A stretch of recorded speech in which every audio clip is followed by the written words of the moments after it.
जहां आदिवासी बहुल समाज है, जैसा झारखंड है, छत्तीसगढ़ है, वहां पे आबादी तकरीबन ईसाई आदिवासी ईसाई समाज की 40% 60% है। तो वहां की सत्ता में परिवर्तन कैसा लाया जाए? तो यह सत्ता का परिवर्तन करना है तो इनमें झगड़ा लगाना जरूरी है।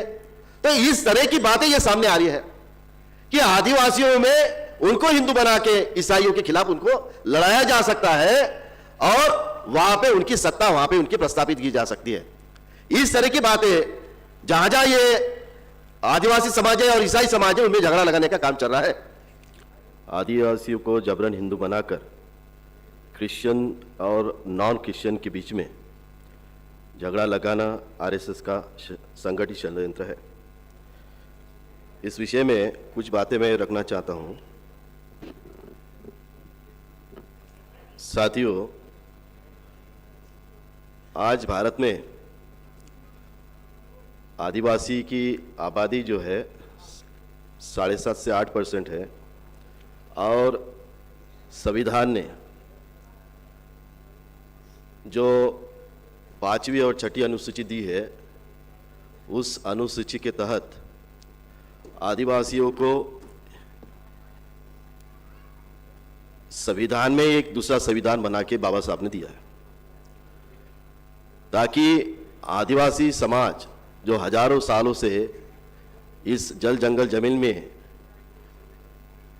उसकी जो सुरक्षा कर रहा है और उसकी परंपरा और आचरण जो है उसको वो हजारों साल से निभा रहा है। और संविधान की आर्टिकल 341 के 42 के तहत जो आरक्षण का प्रावधान दिया है वो भी बरकरार रखे। अगर आदिवासियों का जबरन हिंदू बनाकर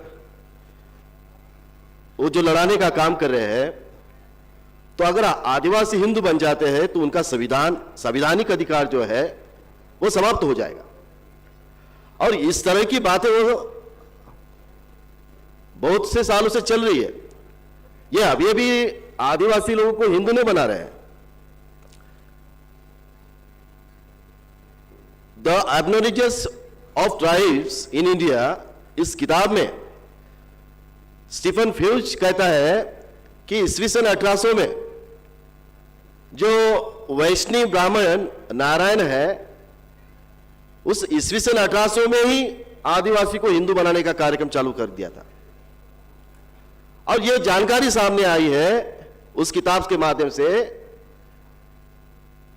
कि तकरीबन 75,000 आदिवासी को हिंदू बनाया गया और उनकी मौत जो है, डेथ जो है 1945 में हुई। ये हमारे समाज में अभी आदिवासी को हिंदू बनाया गया ऐसा नहीं है। अंग्रेजों के शासन काल में भी आदिवासियों को हिंदू बनाया जा रहा था और उसका इस्तेमाल वो आने वाले वक्त में उसका करना चाहते हैं। तो मैं ये कह रहा था कि अगर आदिवासियों को अगर हिंदू बनाया जाता है तो उनकी संवैधानिक पहचान खत्म हो जाएगी। जो 5वीं और 6ठी अनुसूची है उसमें जो हमारे उन्हें जो फंडामेंटल राइट्स दिए गए हैं वो खत्म हो सकते हैं।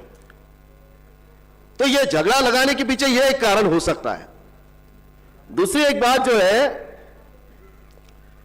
कि जो आदिवासी अभी क्रिश्चियन लोग बने हैं, ईसाई बने हैं, तो हाईकोर्ट और सुप्रीम कोर्ट के इसके बारे में जजमेंट्स आई है जिसमें रिट पिटिशन पीआई जो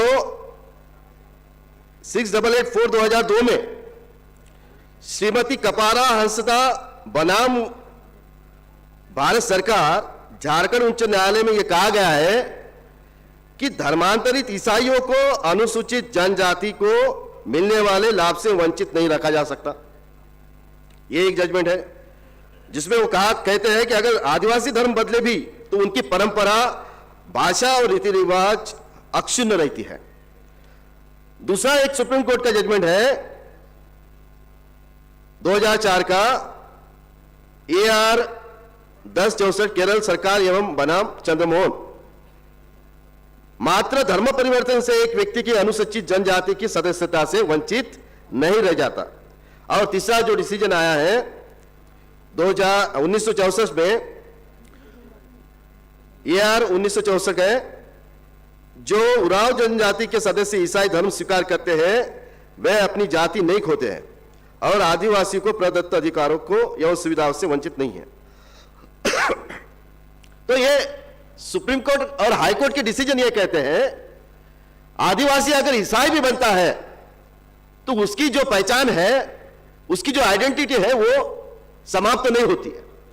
तो संविधान ने जो उनके हक अधिकार दिए हैं ईसाई बनने के बावजूद भी, तो वो नहीं खो सकते। तो ये झगड़ा लगाने के पीछे जो कारण है कि आदिवासियों में जो नेचर के पूजक है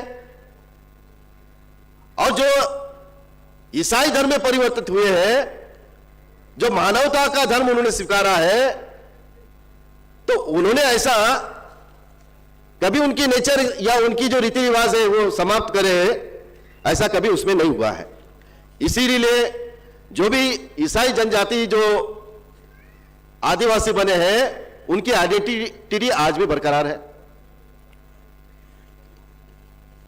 जहां आदिवासी बहुल समाज है जैसा झारखंड है, छत्तीसगढ़ है, वहां पे आबादी तकरीबन आदिवासी ईसाई समाज की 40% 60% है।